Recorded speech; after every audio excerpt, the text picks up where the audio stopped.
Hi, I'm Sandy Robinson, your host of RevOps Unboxed. I'm here with Jordan Shaheen, Head of Revenue and Strategy Operations at Candid. Thank you for coming today, Jordan. Tell me a little bit about yourself, your background, and your current role at Candid. Sure, happy to. I have been at my current organization for about 6 years. Started in kind of a customer operations gopher role. We were about 20 of us working in a 2-bedroom apartment in Manhattan here in New York. So it was the extreme startup experience. We were doing direct-to-consumer clear aligners at the time. Think of Invisalign or clear braces, kind of whatever strikes the mind, which was great. Super passionate about it. We try to increase economic and geographic accessibility to orthodontics, which is very important for long-term health, diabetes, Alzheimer's, pregnancy risk, liver disease, kidney disease. Not all start, but can be impacted significantly by the mouse biome. So it was something I was super passionate about at the time, and really just became a builder and always wanted to do different things. So I started doing customer operations, helped build out the inpatient experience. I then moved to Columbus, Ohio for a year and helped build out our secondary headquarters there, which at the time I think grew to about 200, 250 people, and had everything from part of our lab processing team there. It had our insurance team support, sales team, a whole variety of other operational teams. And so that was really exciting. I moved back to New York and joined what at the time was kind of just the strategy team.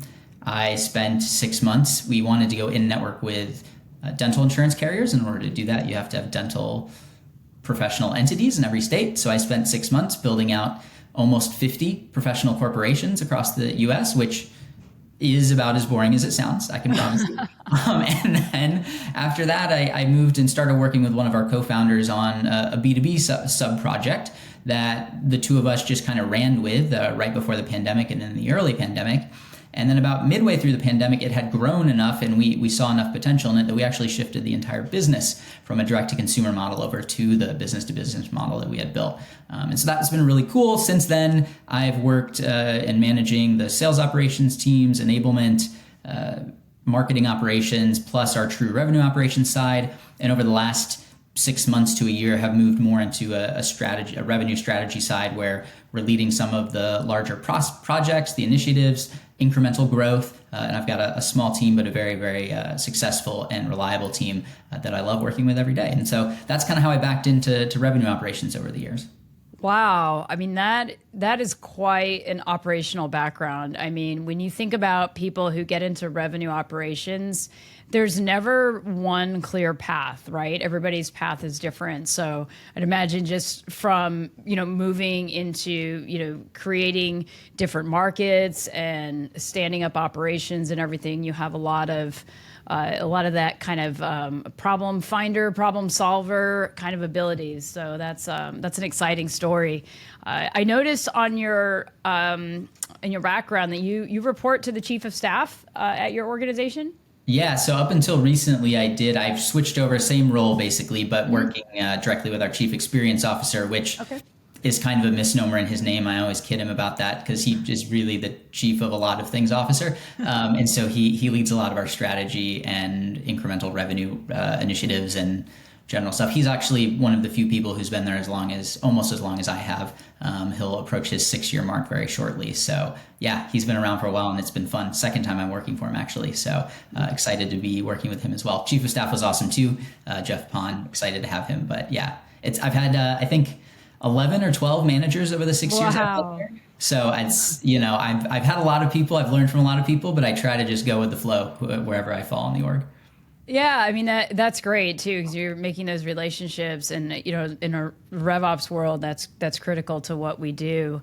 I think the reason I asked you is it's not reporting up to the traditional, CRO. So maybe if you can give me some perspective to how you think that's, if that's valuable or create some challenges, or kind of how do you approach that since you're not directly necessarily aligned with the sales teams? Yeah, so we do have a VP of sales who is a few months into working at Candid. We have had them before. She's great and does a really good job. We have a sales operations person that we have kind of created to be in her realm. But I have been adamant for a long time, not just with her, but previously, that we should never roll up into the sales part of the org. And the reason I say that is for me and my team to be effective, we have to be able to give unbiased opinions on things and truly make recommendations based on the patterns that we're able to locate, whether it be in the data and qualitative feedback from the reps, frontline, executive, whatever it might be. And so in order for that to not become okay, we'll listen to you if it's a sales-minded thing, because even the best sales leader will subconsciously lean towards these sales the thing that benefits the sales teams the most. And so for that reason, I've tried to stay out of that org, working in parallel with them very, very, very, very closely as if we're on the same team. But I do think it's really important, at least for my goals at our company and what I like my team to do, to try and stay one step removed so we can really think through things, be a successful consultant and give people the recommendations, whether it be an executive, frontline rep, or the VP of sales, something that I think will give them value and add to the org, but it sets a little bit of that cognitive dissonance between the two things. I think that's an important point because even in organizations where your RevOps is rolling up to the chief revenue officer, that means something different in every organization, right? So in a lot of cases, it's just sales maybe, or sales and customer success, and marketing is its own entity, or if it's sales and marketing and then maybe customer success or client care, whatever, lives somewhere else. So there's always challenges when you're, kind of sitting under there, because inevitably it's not perfectly set up like in the world of the perfect revenue operations organization that we all think should exist. And you also raise an important point about just checks and balances, right? Especially when it comes to comp plans. I know I deal with that. It's like, well, yeah, should we pay on this or shouldn't we pay on this? It's like, well, of course you're going to say, yes, we should pay on it because it rolled up to you and affects you. So, I'm always trying to do my due diligence with, using finance as kind of the third party, deal breaker on things. But being one step removed definitely has some advantages and also disadvantages as well, I'm sure. Yeah, it definitely does. And we've rolled up to different orgs or different people over the time here. We haven't had a chief revenue officer in quite some time as we got into the B2B world, especially as sales was changing, because we had a sales team that was either in our studios selling directly to patients day to day, hourly employees, or we had the remote team that was calling patients and trying to get them to purchase the product. And now we have reps in cities, physically boots on the ground, as well as the other. So, we've had so many sales teams iterations that it's given us also a little bit more consistency, kind of staying in a slightly separate silo. Not silo, I shouldn't say, because that makes it separate, but a slightly different vertical that then dotted lines into a lot of different people. Right. And then you're also, to your point, touching in the B2B and B2C space. So you're really operating in different worlds there as well. So this brings me to something that you and I were chatting about, this whole idea in revenue operations of really trying to be proactive versus reactive. And I'd love to, I know you have some opinions and some thoughts and strategies on this, so I'd love to dive into that. Yeah, happy to. I think for me, especially in my role, as I kind of talked through, being a little bit removed from the sales team to make sure we're giving that strategy, I try to make sure that my team is constantly adding incremental revenue.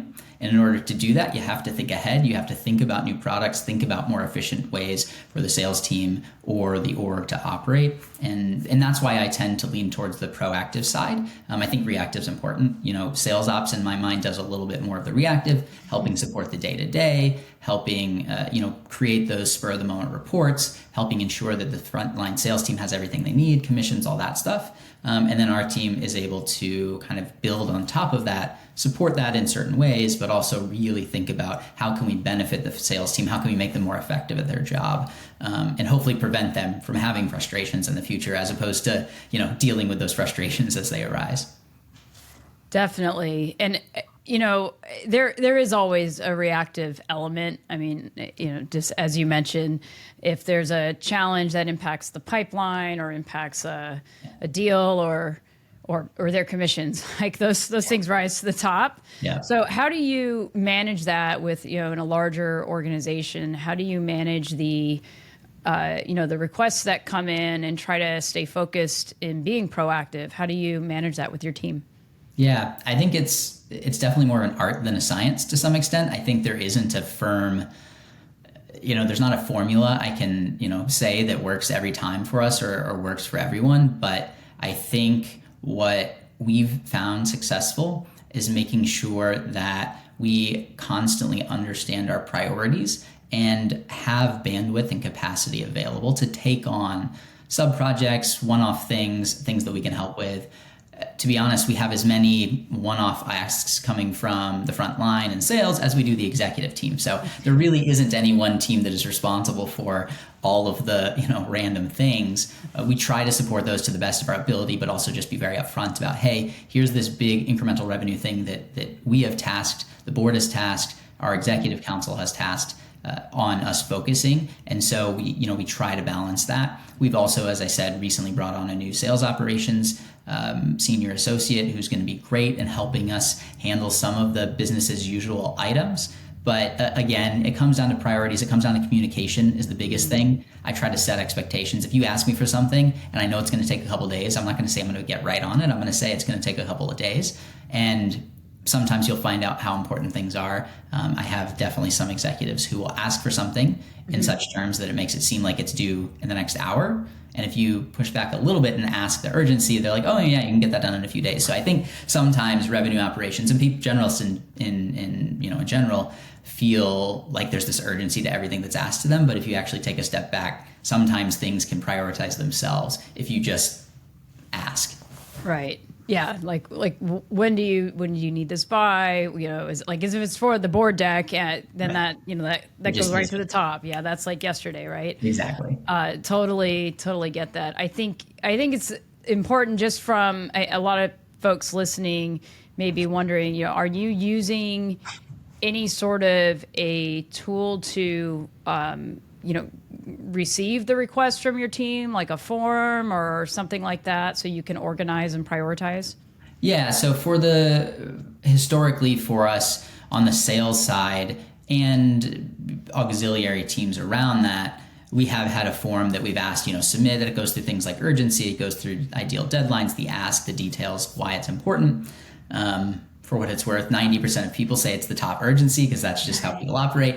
But it makes them feel good to type that. I think now we've moved into a position where we're very open about here's the 70% project that I'm on. And if you have little things that come up, send them over in whatever way is convenient will help. Because moving to a field sales team, they're working from their phone a lot. They're, going office to office. They're in offices 9 hours a day some days, right? 9, 10 hours. And so we want to make it as easy as possible for them. And so whether it's feedback sessions we have scheduled, whether it's working every week with what we would call the strategic revenue team, including sales, our chief experience officer, some of our revenue operations, revenue strategy leaders, and we try to keep that open line of communication. But I will say now we're actually less structured in the form because we have clearer marching orders that we're able to work and then just know we're going to have a certain amount of time for one-off asks that come from everyone.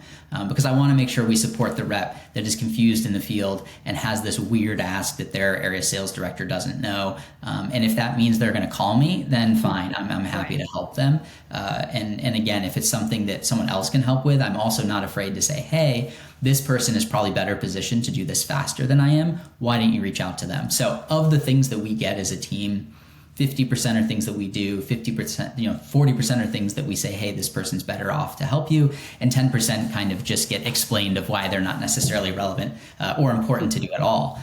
So it really just depends. But again, we try to be very user focused and making sure that we're supporting people in whatever place they find themselves, while also being very upfront about the amount of time that we have for those one-off, right, here and there asks.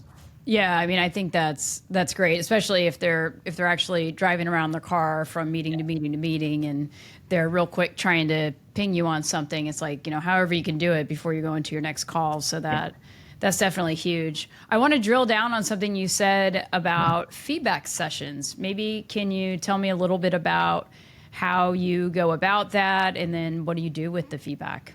Yeah, totally. I mean, we kind of use that design thinking loop, which is in order to, come up with an idea. A prime example is we had the idea that we wanted to have kind of sales development reps who went in and basically cold called, people in the org don't always like the word cold call, but effectively cold call targeted accounts in the field and see how many demos we could get set up and then hand to our sales team.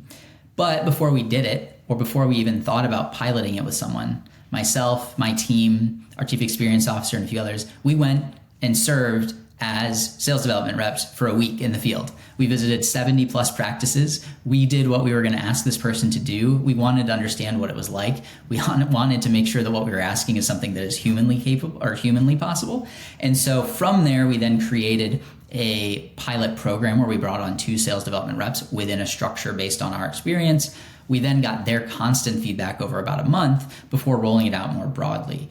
So that's one example. Another great example is just a few of the different tool items we've rolled out, which we constantly get. We have small, feedback groups prior to launching anything. Let's make sure it's meeting the needs. Let's make sure we're not missing something obvious, because I'm most of the time sitting behind a computer. My team is most of the time sitting behind a computer.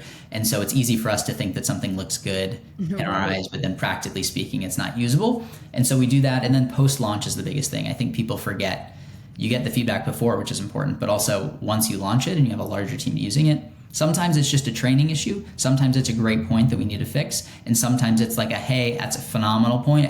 We can't do anything about that right now, but I'm going to keep that in our mind as we go forward. And so for me, it's both that pre and post feedback. I think if you stop taking feedback at any point, then you start to lose iterations and future benefits. That said, not everything's going to be doable, right, but let's collect it as much as we can, aggregate it, and figure out what's doable, what we can kind of hack around, and then be honest and upfront about which things are just unfortunately not at the moment possible, whether it be technical limitations, resource limitations, capacity, whatever that might be. Yeah, continuous improvement for sure. I mean, that's so important in this job, this industry, and just the market, right? Because everything changes so quickly, and you have to be agile and flexible to accommodate, and to also, people bring great suggestions from the field. So being able to implement those if possible, or being realistic about it, or at least you can figure out what the root problem is, driving their feedback.